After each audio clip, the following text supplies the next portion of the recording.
بسم اللہ الرحمن الرحیم. ڈیئر اسٹوڈنٹس السلام علیکم. 9th class chapter number 1. Dear student, جیسا کہ آپ کو معلوم ہے کہ ہم اپنا chapter number 1 problem solving continue کیے ہوئے ہیں, اور اس میں ہم نے پہلا جو ہمارا ٹاپک ہے پرابلم سالونگ کا, اسے ہم نے کنٹینیو کیا ہے. لاسٹ لیکچرز میں ہم نے ڈسکس کیا تھا کہ پرابلم سالونگ کے اسٹیپس کون کون سے ہیں, جس میں ہم نے پہلا اسٹیپ جو ہے ڈیفائننگ اے پرابلم پڑھا تھا, اور اگر ہمیں پرابلم کلیئر نہ ہو تو پھر ہم نے 3 ٹیکنیک یا اسٹریٹجیز یوز کرنی ہیں, جیسے کہ گین بیک گراؤنڈ نالج ہے, use gases and draw a picture. اور اس کے بعد ہم نے پرابلم کو انڈرسٹینڈ کرنے کے بارے میں دیکھا تھا کہ پرابلم کو اگر انڈرسٹینڈ کرنا ہو تو ہم نے 5 چیزوں پہ کام کرنا ہوتا ہے: what, who, why, when and where. اور اس کے بعد ہم نے پڑھا تھا کہ سلوشن کو کس طرح سے پلان کیا جاتا ہے, یعنی سلوشن کو اگر ہم نے پلان کرنا ہے تو اس کی کچھ 4 ٹیکنیکس ہم نے پڑھی تھی: divide and conquer rule, guess, check and improvement, act in out اور پروٹوٹائپ. آج کا جو ہمارا ٹاپک ہے وہ ہے ڈیفائننگ کینڈیڈ سولوشن. اگر کینڈیڈ سولوشن کا اردو میں مطلب دیکھا جائے تو اس کا مطلب ہوتا ہے واضح حل, یعنی کسی بھی چیز کے بارے میں ہم نے واضح حل تلاش کرنا ہوتا ہے.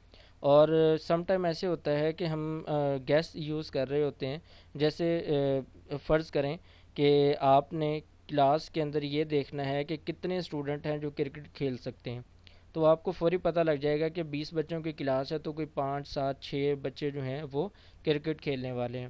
لیکن اگر آپ یہ دیکھنا چاہیں کہ پورے اسکول میں کتنے اسٹوڈنٹ ہیں جو کرکٹ کھیل سکتے ہیں, تو آپ سمپلی کیا کریں گے کہ ایک کلاس میں اگر 6 اسٹوڈنٹ ہیں اور پورے اسکول میں 10 کلاسز ہیں, تو آپ کو پتہ لگ جائے گا کہ پورے اسکول میں 60 اسٹوڈنٹ ہیں جو کرکٹ کھیلنا جانتے ہیں. تو یہ جو آپ نے ایسٹیمیٹ کیا ہے اسے کینڈیڈ سولوشن کہتے ہیں. اپنے ٹاپک کو پڑھتے ہیں. The word candid refer to something spontaneous and unplanned, یعنی کینڈیڈ سولوشن آپ اسے کہتے ہیں جو آپ فوری طور پہ کوئی سولوشن فائنڈ کریں اور اس کو آپ نے پلان نہ کیا ہوا ہو. For example, if you are asked to find number of student in your school who can play cricket, یعنی اگر آپ یہ دیکھنا چاہتے ہیں کہ آپ کے پورے اسکول میں کتنے اسٹوڈنٹ ہیں جو کرکٹ کھیل سکتے ہیں, you can estimate by finding cricket players in your class and then multiply it by the total number of classes in your school. تو your answer in this way is the candidate solution. یعنی اگر آپ نے simple سا ایک اندازہ لگایا ہے کہ اگر میری کلاس میں 6 لڑکے ہیں جو کرکٹ کھیلنا جانتے ہیں اور پورے اسکول میں 10 کلاسز ہیں اور ان کو ملٹیپلائی کر دیں گے 6 کو 10 کے ساتھ, تو آپ کہیں گے کہ جو پورے اسکول میں 60 اسٹوڈنٹ ہیں جو کرکٹ کھیلنا جانتے ہیں. To find exact number of cricket player you have to opt some other way. لیکن اگر آپ یہ دیکھنا چاہتے ہیں کہ ایکچوئل میں کتنے اسٹوڈنٹ ہیں جو کرکٹ کھیلنا جانتے ہیں, تو آپ کو ایک دوسرا طریقہ اختیار کرنا پڑے گا. وہ طریقہ کیا ہوگا کہ آپ نے ہر کلاس میں جانا ہے, وزٹ کرنا ہے, اور پھر ٹیچر سے پوچھنا ہے کہ اس کلاس میں کتنے اسٹوڈنٹ ہیں جو کرکٹ کھیلنا جانتے ہیں. تو یہ جو کینڈیڈ سولوشن ہے یہ تو آپ کسی وقت بھی سوچ سکتے ہیں, اور کسی بھی پرابلم کے سولوشن کے لیے اگر آپ نے کوئی اندازہ لگانا ہے کسی بھی چیز کے لیے تو آپ لگا سکتے ہیں. A candid solution can help to save time, یہ آپ کا وقت بچانے کے لیے جو ہے وہ آپ کو مدد کر سکتا ہے. آپ کے پاس فگر ہے 1.4. 1.4 میں اب آپ یہ دیکھیں کہ آپ کینڈیڈ سولوشن فائنڈ کرنے کے لیے اگر آپ کو اس دیوار کے دوسری سائڈ پہ بھی جا کے اپنا انفارمیشن لینی ہے تو آپ لے سکتے ہیں, یا پھر یہ بھی کام کر سکتے ہیں کہ آپ دیوار کے ساتھ ساتھ جائیں اور جو انفارمیشن آپ کو ملتی ہے وہ آپ گیدر کر لیں, کلیکٹ کر لیں. تو اسی چیز کو یہاں پہ انہوں نے بیان کیا ہے کہ there are different ways shown in certain place which can be reach either by going across the wall, یعنی آپ دیوار کے دوسری سائڈ پہ جا کے بھی انفارمیشن لے سکتے ہیں اور دیوار کے ساتھ ساتھ سے بھی جو انفارمیشن آپ کو ملتی ہے آپ لے سکتے ہیں. And one you think can work is the candid solution, یا پھر آپ ایک کام یہ بھی کر سکتے ہیں کہ کینڈیڈ سولوشن کے تھرو جو انفارمیشن آپ کو چاہیے وہ آپ لے سکتے ہیں. It is not necessary that the candid solution is the actual solution of a problem, لیکن اب یہ ضروری نہیں ہے کہ جو کینڈیڈ سولوشن آپ نے نکالا ہے وہ آپ کے پرابلم کا ایکچوئل سولوشن ہو. تو اسٹوڈنٹس آج کا جو ہمارا ٹاپک ہے اس کے اندر ہم بتا رہے ہیں، یہ چیز انڈرسٹینڈ کرنے کی کوشش کر رہے ہیں کہ کبھی کوئی بھی چیز جس کے بارے میں ہمیں معلوم نہیں ہے، ابھی وہ پرابلم کی صورت میں ہمارے سامنے ہے، تو ہم اس کا سلوشن نکالنے کے لیے اندازہ کس طرح سے لگاتے ہیں، کوئی واضح حل تلاش کرنے کی کوشش کس طرح سے کرتے ہیں۔ تو اس سٹیپ میں ہم نے یہی چیزیں دیکھی ہیں، اور اس کے بعد ایک یہ ایکٹیویٹی ہے جو ہم انشاءاللہ لاک ڈاؤن ختم ہونے کے بعد کلاس میں پرفارم کریں گے۔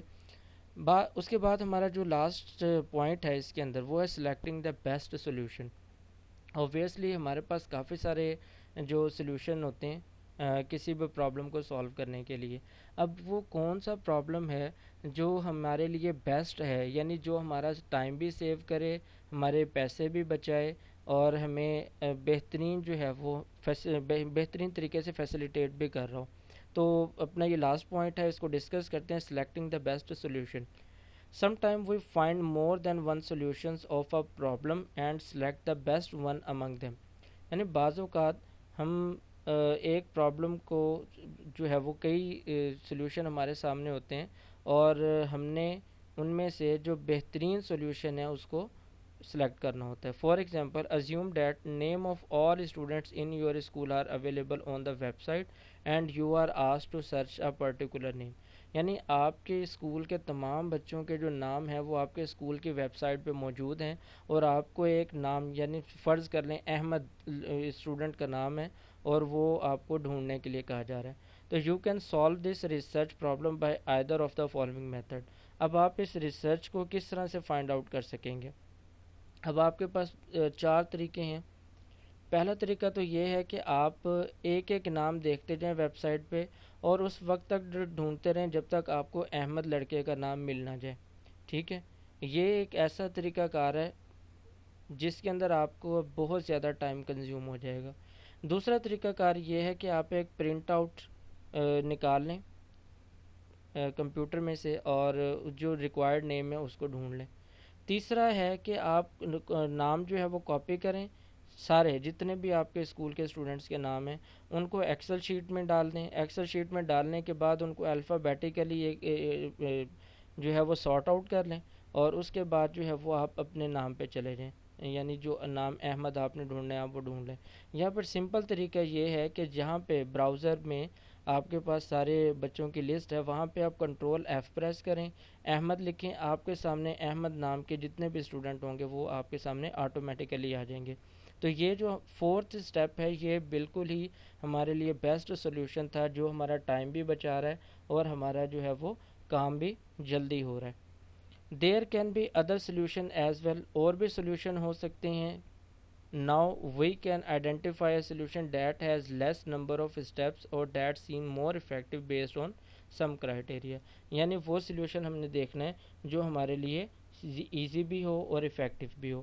تو اسٹوڈنٹ یہ کچھ 5 اسٹیپس تھے جو ہم نے پرابلم سالونگ کے لیے پڑھے ہیں۔ ابھی پرابلم سالونگ کا جو پروسیس ہے وہ کمپلیٹ نہیں ہوا ہے، ابھی جسٹ ہم نے پرابلم سالونگ کے کچھ اسٹیپس پڑھے ہیں۔ ہم اپنے اس چیپٹر کے کنٹینٹ لسٹ پہ جا رہے ہیں، جہاں سے ہمیں پتہ لگے گا کہ ابھی ہم نے اس چیپٹر میں کیا کچھ پڑھنا ہے۔ مطلب ابھی ہم نے پرابلم سالونگ اسٹیپس پڑھے ہیں، ابھی ہم فلو چارٹ پڑھیں گے، الگوریدم پڑھیں گے، الگوریدم پڑھنے کے بعد test data verification and validation اور identification and correction of errors بھی پڑھیں گے۔ تو پرابلم سالونگ کے لیے کمپلیٹ پروسیجر جو ہے، جب تک ہمارے یہ 6 اسٹیپس کمپلیٹ نہیں ہو جاتے تب تک ہمارا پرابلم سالونگ کا جو پروسیس ہے وہ کمپلیٹ نہیں ہوگا۔ تو امید ہے یہ 5 اسٹیپ آپ کو ایزیلی انڈرسٹینڈ ہو گئے ہوں گے۔ اگر کسی اسٹوڈنٹ کا کوئی بھی کویسچن ہو تو آپ ایزیلی مجھ سے پوچھ سکتے ہیں۔ نیکسٹ لیکچر میں ہم اپنے فلو چارٹ سے سٹارٹ کریں گے کہ فلو چارٹ کیا ہوتا ہے، اس کی امپورٹنس کیا ہے، اور جو میٹیریل اس کے اندر ہے انشاءاللہ ہم اس کو ڈسکس کریں گے۔ السلام علیکم۔